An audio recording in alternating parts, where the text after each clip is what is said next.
je suis Julie du blog Feminity NG et je vais vous présenter le tuto du kit cheveux et sourcils de The Fighting Kit par Charlotte de Mr K Fighting Kit. Alors pour commencer, je vais vous montrer comment nouer des foulards sur votre tête et je vais en profiter pour vous présenter quelques accessoires essentiels à mon sens pour pouvoir agrémenter ces nouages. Donc je ne sais pas si vous connaissez les fausses franges, ça se présente comme ceci.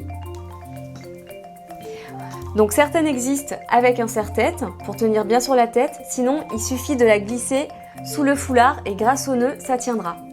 Donc pour commencer, vous positionnez votre fausse frange de cette façon.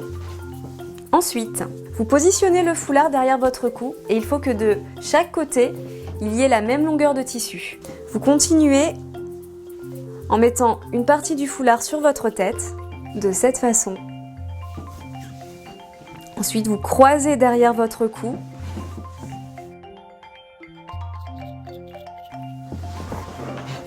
Vous repositionnez le chèche un petit peu en arrière.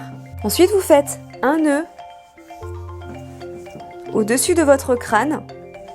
Et quand il n'y a pas de serre-tête pour tenir la fausse frange, c'est à ce moment-là que vous serrez bien pour que la fausse frange tienne bien sur votre tête et qu'elle ne glisse pas. Ensuite, vous faites un autre nœud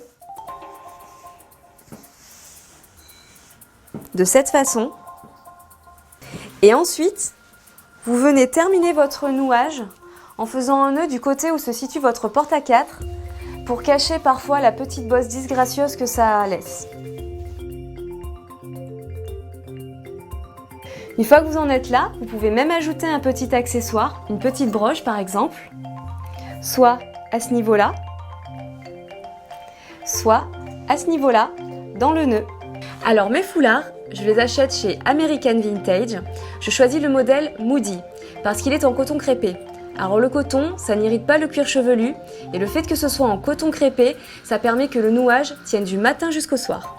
Alors je voulais aussi vous expliquer comment prendre soin de votre cuir chevelu pendant toute la durée du traitement. En effet, le traitement est un peu long et votre cuir chevelu reste à vif. Donc il faut utiliser un shampoing doux. Moi j'utilise le shampoing doux de la marque Ecrinal. Le soir avant de me coucher, j'utilise aussi de l'huile de ricin que j'applique sur tout le crâne et que je laisse poser toute la nuit afin de préserver mon cuir chevelu et je pense pour avoir une meilleure repousse à la suite.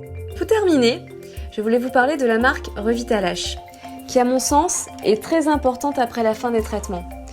Donc Revitalash, c'est un produit pour aider à la repousse des cils et Revitabro, c'est pour aider à la repousse des sourcils. Donc ces produits sont à appliquer 2 mois après la fin des traitements pour optimiser la repousse des cils et des sourcils. Et voilà le résultat pour habiller votre tête. Donc à bientôt pour de nouveaux tutos avec The Mr K Fighting Kit.